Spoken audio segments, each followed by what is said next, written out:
All right. Hey, everybody. It's always tough coming back from the break, but we'll try to keep you entertained here. So we're going to talk about nurseries. My name's Mike Congrove. I'm with Oyster Seed Holdings. We run a commercial hatchery in Virginia, serve kind of the mid-Atlantic. We're hopefully this year coming. We'll actually a couple holdouts, but from Maine to Florida, we have availability to send stuff. Um, Nurseries are near and dear to my heart for a couple reasons. I mean, every hatchery has some sort of nursery so they can get the stuff out of the hatchery and up to size that's sellable to you guys. And for us, we primarily operate in or deal in small seed, 1 and 2 millimeter. And so dealing with customers, or we deal with customers that have nurseries. And so it's important for them to have well-run, happy nurseries so that they can receive small seed from us, get it up to size, and get it out on their farms. So we have a great panel that kind of ranges all the way from the West Coast to the East Coast to the Gulf today to talk about their history and their knowledge with nurseries. Jesse Honiker from the West Coast, Nicolette from Florida, Chris Smith from Virginia, a neighbor of ours, and then John Supan, the Grand Sage from the Gulf. So we're going to go through some slides to let everybody kind of introduce themselves. Hopefully some more people will trickle in. We have a quick survey to do to kind of get the general nursery status of everybody in the crowd, or what their needs are, and then we'll finish with a discussion and answer as many questions as we can from you guys. So quickly, I already introduced myself, but we primarily operate in bottle nurseries and land-based upwellers. We have about 150 bottles in the hatchery and another 200 silos in various tanks outside of the hatchery and in a nearby location.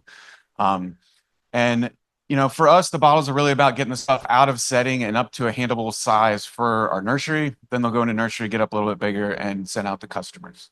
So I'll turn it over and let everybody introduce themselves down the line. Hi, my name's Jesse Honiker, and I'm with Hama Hama Oyster Company. We're located in the Hood Canal. This is the Hood Canal. This is actually our river delta, and I just wanted to throw this photo up here to talk a little bit about our tidal exchange. So it's 12 feet here. It's 16 feet where our nursery is located, and that presents a few other issues that I think some people out here may not be experiencing.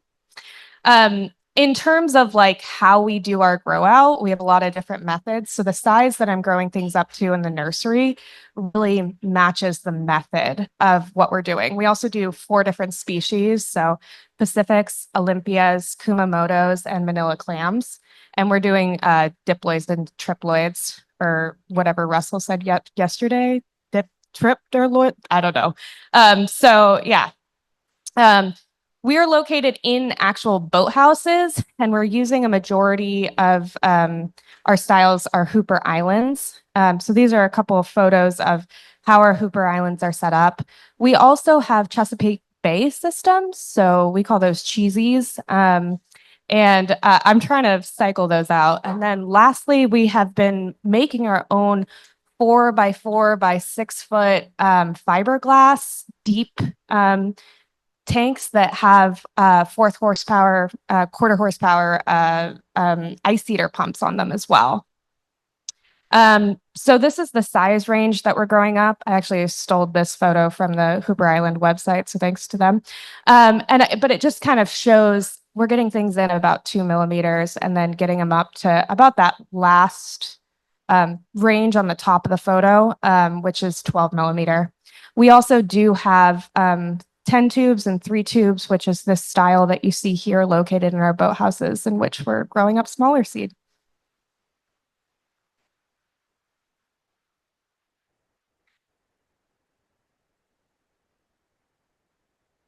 Good morning, everyone. My name's Nicolette Mariano. I'm the founder and president of Treasure Coast Shellfish.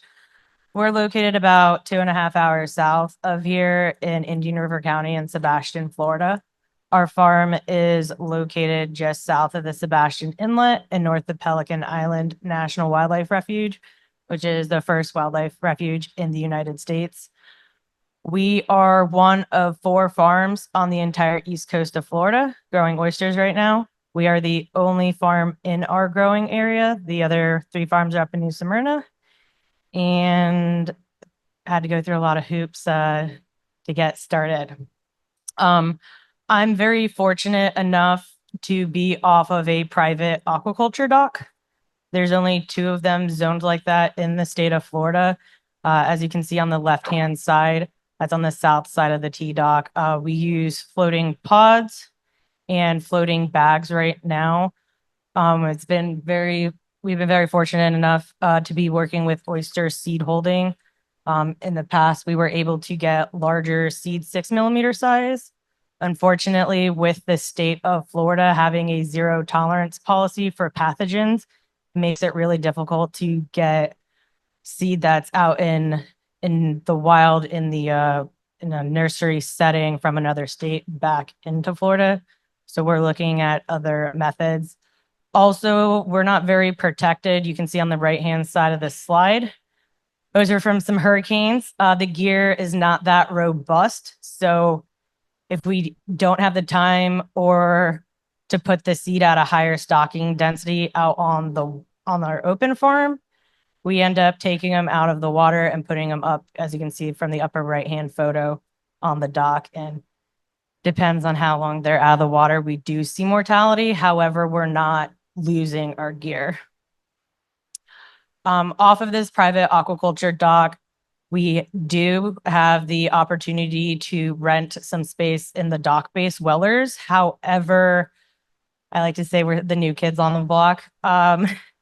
So if the other farmers are already in there, we don't have access to this. As you can see from the middle photo, that's 1 millimeter seed that we received, and being able to bump it up, we really prefer to bump it up to at least 6 millimeter in size or receive 6 millimeter seeds so we can put them in 4 millimeter floating bags.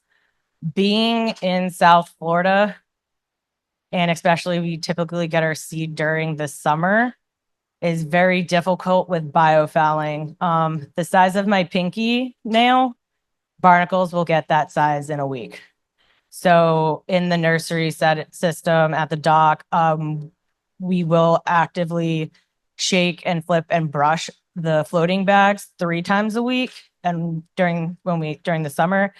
And we will take them out one of those days and rinse them down with fresh water to mitigate biofouling. So moving forward, we're working with Oyster Seed Holding to get smaller seed and Sebastian Inlet clams, which is a company in the county just north of us. So we can get consistent seed. They will be getting smaller seed to bump up for us, as you can see from the left photo. So it'll be larger seed that'll go into 4 millimeter bags. And just for reference, larger at about 9 millimeter in the middle photo with the Oyster City beer can. So, and then from that, once they're in our nursery, you can see the greater size, that's about a 1/4 inch. So from there, we'll be able to put them in 9 millimeter pods in our nursery or 9 millimeter bags out on the farm. Thank you.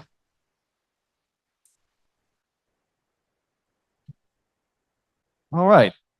So like Mike said, my name is Chris Smith, and I am the operations manager at Mobjack Bay in Virginia. And we operate an oyster farm, an oyster hatchery, an oyster nursery. So our nursery produces seed oysters for our farm, as well as for sale to customers. And we are located on Chesapeake Bay. If you can see that star, about 20 miles from the mouth of the bay. Our hatchery is kind of on the right hand of that star, and our nursery is on the left hand. And we're fortunate.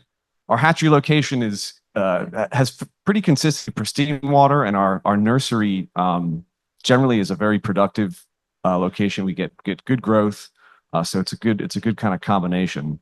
But our nursery process starts in bottles, like at Mike's place. We'll take small seed out of the bottles at about 500 microns to 1 millimeter, move them over to our land-based upwellers. Generally, we're trying to pull stuff out of the bottles at 1 millimeter. If we're jammed for space, we'll bump that up. We'll move them out a little smaller. This is, it's the same thing as from big oysters. I'm pretty frequently from 1 millimeter to about 3 millimeter, we are hand grading. once they hit 3 to 4, we will put them onto graders, and move them through the process. Once they're about 6 millimeters, we'll move them out and we've got 84 bins now. You can see we've got a couple different styles out there. The picture on the left there is the older style fiberglass, and then we've more recently added some aluminum ones. But these are about 3 by 3 by 4 foot deep. We run them with de-icer pumps, just like they do at Hama Hama, and yeah, it's you can really get seed to grow real quickly. When conditions are right, we put 6s out there. The couple, for a portion of the year, we'll see that shell length 10. See, washing them, grading them, pulling them up, sending them out on the farm, sending them out to be sold. And then once the seed hits about 12 millimeters, retained 12 millimeters, we'll put them into these tumblers alongside the dock. So that's a picture of our operation there. And that's more of a development for us, but we're trying to plant seed on the farm at about an inch and a half retained. And we're finding also that the demand for seed of that size as well. Especially south of Virginia, you put an inch and a half oyster seed in some gear and it's ready to be eaten pretty quickly.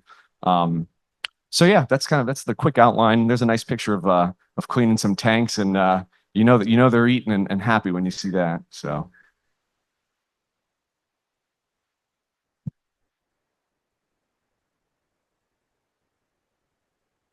Hi there. My name's John Supan, and I own a consulting business. I'm also a partner with Navy Cove Oyster Company in Fort Morgan, Alabama.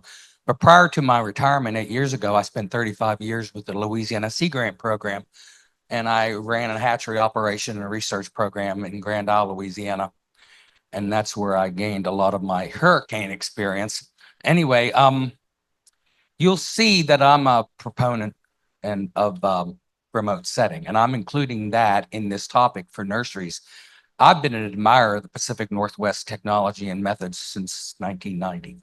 And one of the learning experiences was the ability of a hatchery to pack up eyed larvae, put it in a refrigerator, ship it to a grower. And in that case, they would pour it in a tank of oyster shells and make spat on shell to plant on the bottom. Well, that easily also works with microculture. And I see it as a very practical method of utilizing hatchery technology without owning a hatchery. Your challenge, of course, is being able to find a hatchery that will sell you eyed larvae. More particularly, it's important that the eyed larvae be very competent so they set very fast. And that has a lot to do with the diet they're fed before they ship out. They need to be fed high lipid content, which comes from the diatoms that are cultured at a hatchery. So I'm including that topic, and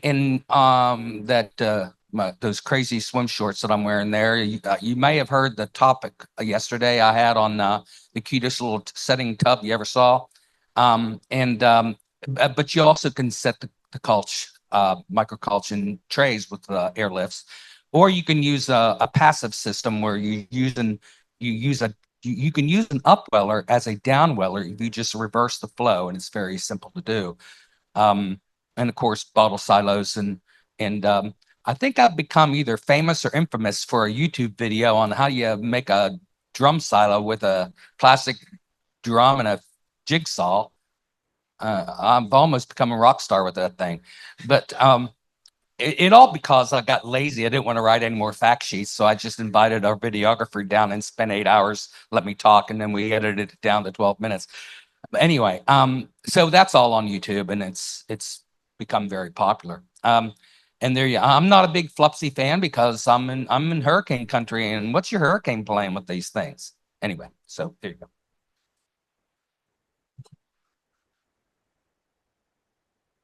All right. Thank you, my panel here, and thank you everybody for kind of trickling in here. And so when at Oyster South, do what Bill Walton does and survey the crowd. So we have a quick Mentimeter for you guys. If you can take a second, get your phones back out and do this. Absolutely. I encourage it. I want to see most of the phones down. I'll click ahead.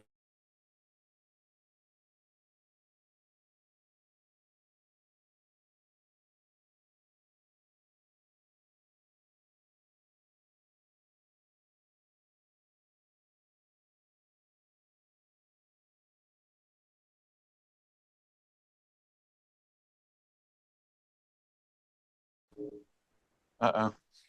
Oh, look at that. Hey, guys.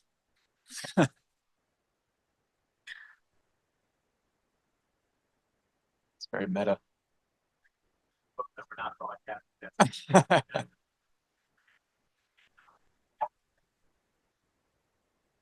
Maybe, all right. Difficult. That's a good one. Genetics. Well,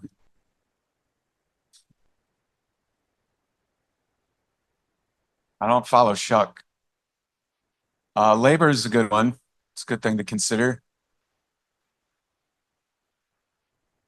Yeah, all right. So babies, seed, spring, spat. I think, so the labor, difficulty, challenging, I think those are all things we want to keep in mind. And we'll get into that in some of the questions that we kind of talk through here. But generally, we're focused on, we're hitting the main point here. These are baby seed. And one thing we need to keep in mind about babies is they take a little bit extra care, right? So it's a little more than, not that you guys don't work super hard on your farms, and this is actually easier work. It just sometimes requires a little bit more attention. One of the biggest reasons for that additional attention is in a nursery, you have a lot of eggs in one basket. Your stocking densities aren't in the hundreds, they're in the thousands. And so you can lose seed, a lot of seed quickly with issues. In the hatchery and nursery system, sometimes they're in the millions. All right, so if you use a nursery, what type of nursery do you use? So there's all kinds of stuff out there, and we're including field nursery here. So if you're using like the tumblers Chris was talking about, or some other type of, a sock and a hexel or a SEPA, something like that, include that here. So we're definitely winning on the traditional land-based upweller. And some flupsies, a couple paddle wheels, impressive. All right, cool. More than I thought we'd have here, so that's great. A lot of land-based upwellers, a lot of flupsies, some seed bottles, and field nurseries are definitely prominent in the crowd. All right. The next one is, what size seed do you purchase? And this is for everyone, whether you do a nursery or not. And we're presuming here that the R1s and 2s are typically going into some type of nursery, even if it's field-based. Bigger than that can be plantable, 6 and up is probably plantable in most people's workflows.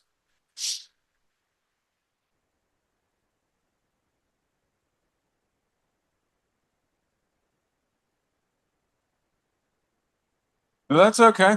No, I can see him. Can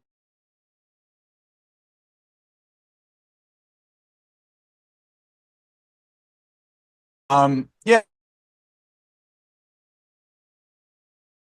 good information, but a lot of nursery people out here. So hopefully we get some good questions from you guys.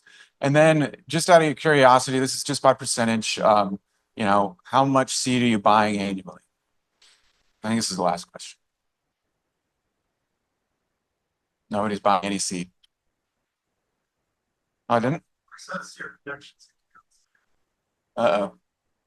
It probably hasn't gotten to you guys on your phones then yet.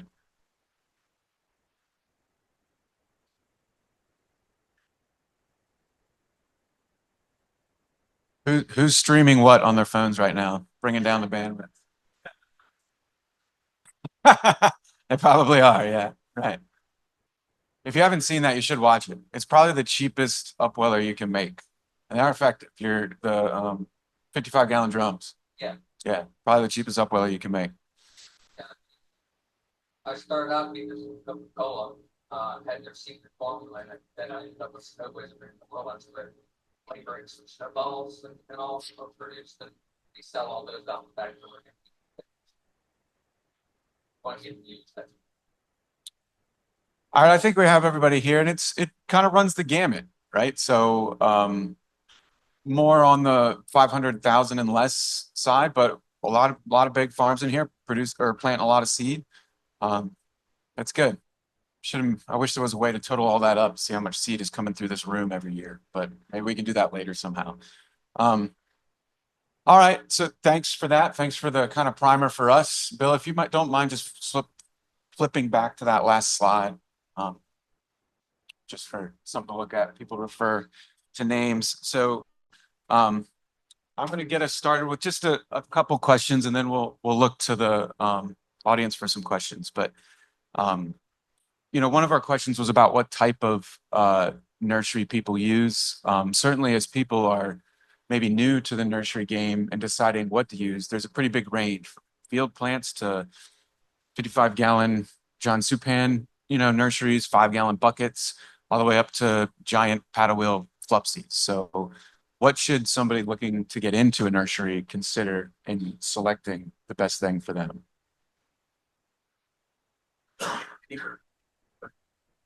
I would just say like space and power. So do you have access to a dock? How much power do you have on that dock? And then, just how are you going to work it? I mean, even for us, every seed that we have in the summertime when we get the most growth is being touched every day. So what's going to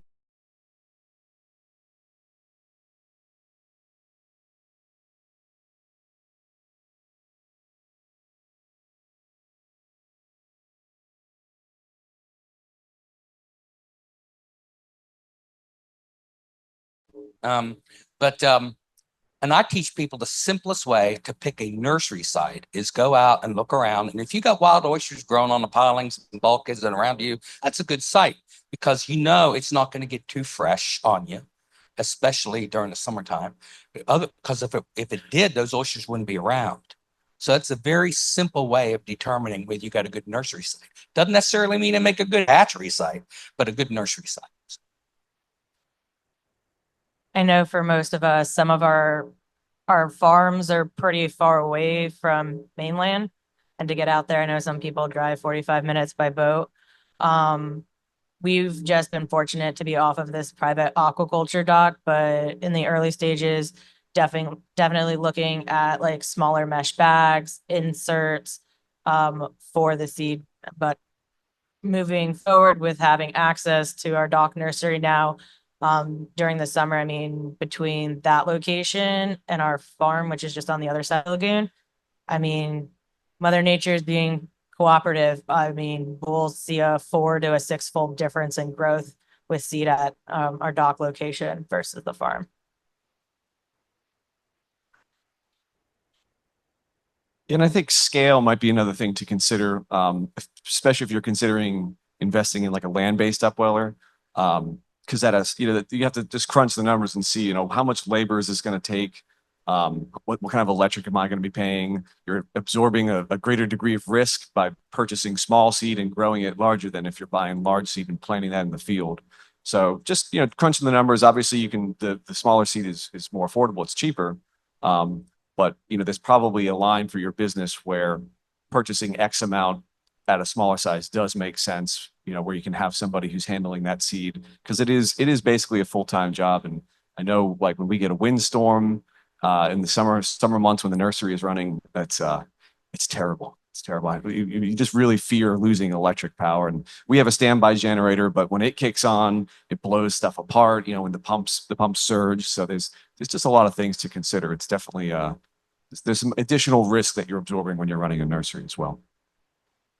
And that's actually a great transition, Chris, into kind of a follow-on question, which was going to be when, right? So we saw a lot of people on the survey, they were buying 6mm seed in kind of the 500,000 maybe range and less. That was the majority of the numbers on the survey. So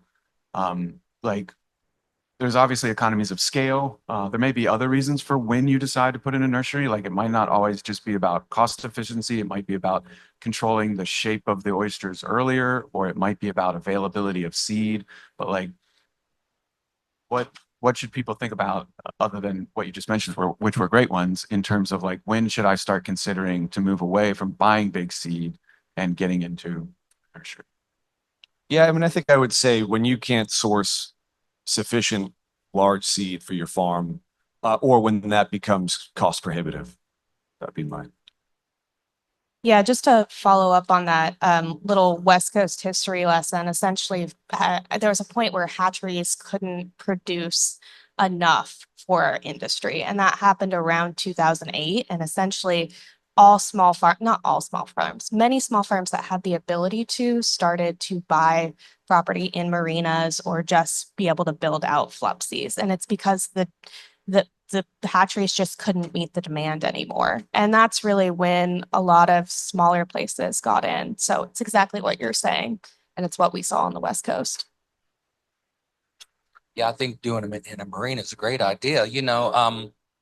What's a slip fee in a marina? Depends on where you're at. You might be able to get it reasonably priced. All around your boat's hanging in the air, but you can still operate a nursery right there. And normally there's a power outlet for every slip. Permitting shouldn't be an issue because there's enough hardware in the water there already. So yeah, a marina, finding a spot in a marina is a good idea. As long as you don't have boats in the water that have leaky shafts and everything, and they're pumping bilge in the water all the time. But other than that, yeah, marina's a good site. I would say marina is a good site, and it also comes down to real estate, especially being on the East Coast in South Florida. It's hard to find waterfront property, and then also with slip space, and most people actually have their boats in the water with wet slips versus dry slips. For us, when I started, I wanted to have at least 4 plants for the farm year round. Being on the East Coast of Florida, we can only get triploid seed from the Gulf. Diploids cannot go from the Atlantic to the Gulf or the Gulf to the Atlantic. It was really important for me to diversify with diploids and triploids because we wanted to give back to the local environment as well.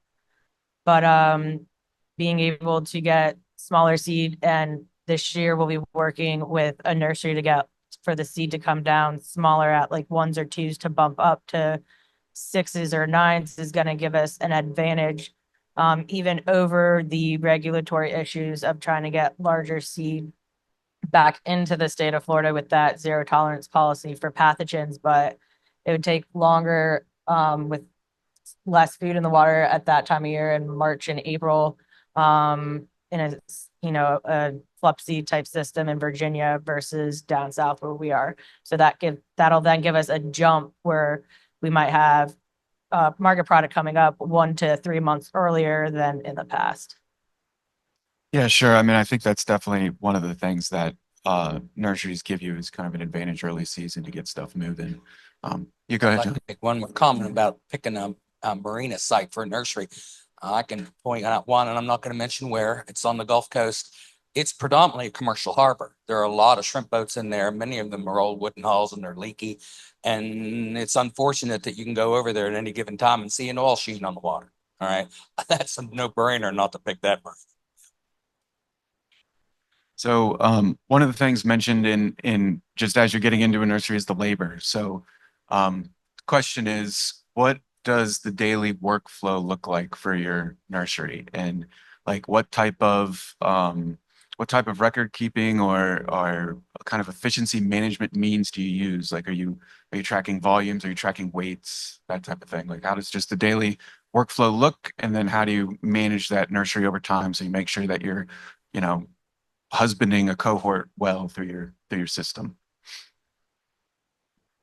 For the dock-based wellers that we use, we're hosing them off between 3 to 5 times a week, depending on what micron or millimeter screens they're on. But there is more labor in that. However, it's over time with our crew and new crew coming in. It's the early stages. You visually see very quickly the oysters growing, day to day versus grow out on the farm, which kind of gets monotonous. So that kind of on a different avenue that gives more, I feel like more team morale, more investment with the crew. With a new crew coming in during the summer when we have seed versus crew that comes in during the winter and late summer when it's really just more grow out. And also it depends, I don't know, with your systems, if you alternate between fresh and saltwater rinses. I definitely feel that helps with mitigating some of the biofouling as well. Yeah, we use fresh water as well for mitigation of biofouling. So ours varies so much seasonally. In the winter, we're washing maybe once a week, but in the summer, we have to wash every day. And so the growth difference between different times of the season for us is pretty radical. So, I mean, the water changes about, 25 to 30 degrees between the two seasons. So, it really looks different, but in the summer, we are so hands-on. We're in there touching things every day and sorting everything every week. Everything needs to be gone through every week. And per day, we can get, in the height of the summer, like 13% growth per day. So kind of what you were saying of seeing some 6 millimeters explode like within a couple of days. We get that too. But the seasonal variation means that it makes it really hard for labor in that providing year-round jobs can be hard, and we find ways to do that just because there's not very much work in the winter. And so we have a lot of gear maintenance and work that we're doing in the winter, or just even using that labor to support our wholesale operations. They're working and actually packing boxes for our online store. So that is a really tough piece of it. Yeah, the labor thing, that is a tough piece. And one thing I've learned is that hatchery folks are often happy to work in the nursery, but in the wintertime, if you try to make them work in the packing house, they get very upset. So as we've grown, we rely very heavily on the H2A program for labor. So during our season, we have 10 folks working full time. And that's with small seed all the way up to the large seed. Our kind of daily routine, we're doing nursery work 6 days a week. Everything, our small seed is getting graded once or twice a week. And that's, basically we have our grading machines running all day, every day. We've got a crew, there's a couple guys that are assigned to kind of each size. So we'll have 2 guys working with 1 to 3s, 2 guys working on the 6s and so on. In terms of record keeping, you'd asked about record keeping, and we used to just kind of fly by the seat of our pants. And as we've grown, we've had to get a little more organized. So we're growing several different genetic strains for different grow out areas for different customers. So there's a lot of labeling, there's a lot of sorting. And we've moved just to like a tablet with a Google Sheet form where we're logging counts and volumes, weights for each section of the nursery. So if everybody's doing their job right, I can sit at my computer and see how much we have where. And that's pretty unusual. But it gives me an idea. Yeah. Yeah, I can add to that. So most nurseries I've either operated or helped operate all run on raw bay water, and even bottle silos. And the reality is when you look into a drum silo or an upweller, most of the solids you see in there is not silt, it's oyster feces. And it behooves, so when we operated a nursery at Navy Cove, I just put on a pair of gloves in the morning and reach in there and stir that seed bed up and let it get flushed out. And then I'd do that again in the evening. And that pretty much took care of it till we break that whole system down and pressure wash it clean at once a week. So we could do that with our little fouling in a nursery at Southern Mobile Bay.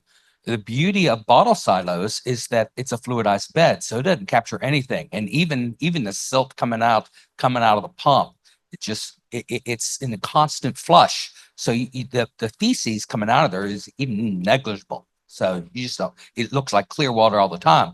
But speaking of clear water, if you look into a silo, especially an upweller, and the water's clear, that means they ate all the food. So to me, that's an indicator that it's time to split that seed bed, because otherwise you have no idea how in that deep seed bed, the oysters obviously from the bottom, if it's an upweller, got fed, but you don't know how far in that seed bed that the upper oysters even got any food. So that's a good little indicator when you're handling an upweller, is you look in and if the water's absolutely clear, it's time to split. Thanks, Sean. All right, questions before we run out of time here. Who's got a burning question for our panel? We answered all the questions. Yeah, what about getting seed earlier in the season? In the Gulf, we've had this sudden unexplained mortality syndrome that really strikes the larger oysters as they enter their second year. So one possibility is to take advantage of the early part of the growing season before July. Well, the best thing to do is get them off the farm in 1 year or earlier. We're blessed with warm water. We can get an oyster up to market size from eyed larvae to market size in 6 months. But you can still have a sums event with those oysters. Even at our farm, we got affected by it last year. But planting an earlier seed, we'd all love to do, but our Gulf Coast hatcheries aren't mature enough yet to do that. So until they mature to where they can be putting out larvae in at least 1 millimeter by March, that would we have to wait. And I hope it's not a wait too long. I certainly think the Gulf could be planting oysters sooner. And I think, you guys had, I kind of follow the Gulf seed markets just as a curiosity, maybe a little more than that. But, last year was a lot better for the Gulf in terms of seed planting. And I think the hatcheries that are operating and are getting you guys that seed right now, it sounds like they're getting close to that. I mean, back just down in Virginia, we're spawning in mid-January. I mean, there's no reason you guys can't do that here. It's just a matter of getting the facility capable of doing it. And I think getting seed early like that will only shorten the season and maybe even lead to better growth down here in the Gulf when waters maybe aren't quite so hot. Any other questions for them? I have a question then while people think of, for the hatcheries that are also selling seed, I am curious, is it good for your business for farmers to be starting nurseries, or is it bad for your business? Like if so, I've got a farm, I start a nursery and I buy a lot of seed from one of your hatcheries. Is there any concern there? Because I've had another hatchery manager who remained unnamed who told me, you only make money selling the 6 millimeters, R6s. I think it depends, right? I mean, our whole business model is built on volume and smaller seed. I can certainly understand when you're looking at a limited amount of production that you need to get every dollar from that. I mean, we have the same problem with eyed larvae, for example. Like we sell a lot of eyed larvae. We could never only sell eyed larvae because we would never, cover our annual cost on that. But, if we're selling 120 million seed at 1 millimeter, then we can get close to that, right? We can make a go of it that way. So I think it depends on volume, probably. Certainly from our perspective, we're happy to, see people transition into nurseries because it may be someone that's becoming a customer of ours, that's getting out of just buying big seed and might be buying small seed. Yeah. Yeah, and from our perspective, we've certainly I've had that discussion like, are we going to grow too much seed? Are we going to end up competing with ourselves in the marketplace? And that's not something that we've seen. We're actively looking to grow more seed and sell more seed. Our nursery is efficient. It is labor intensive, but I'm happy to sell 1 millimeter seed. I'm happy to sell 1 inch seed. So yeah. One of the reasons I asked is I have had growers come to me and ask for advice about nurseries, partly because of the perception that they might not be able to ask their seed supplier because of that concern. Like my seed supplier might not be happy with the question, but it sounds like you're both saying you'd be happy to give some advice. Yeah, we're an open book for sure. Yeah, and we're obviously very nursery forward. And Nicolette mentioned it a little bit, but like we've been trying to get seed down on the east coast of Florida. They really need that at 6 millimeters. That's what works best for their farms. It's very difficult for us to grow stuff on hatchery filtered water all the way to 6 millimeters. It takes up a lot of space. It takes up a lot of feed. And we can only really do that late in the season when we've kind of gotten out of the majority of our seed production. So finding a nursery to work with down in Florida is kind of a win-win. We can sell them 1 millimeter seed, which we're happy to do, and then they can grow it up for the other customers down in Florida and get it to them at the appropriate size. So, yeah, for what it's worth. All right. Can I take our last minute? What is the single most important piece of advice you'd give to new nursery operators? One word or sentence? Pay attention. My little hack is we're having to take apart and clean our nurseries quite often. So when you put them back together, there could be little leaks. We use like a marine grade, like biodegradable dye to catch any leaks as we're taking things apart and putting it back together. And I discovered that like 2 years ago, and it's made a huge difference.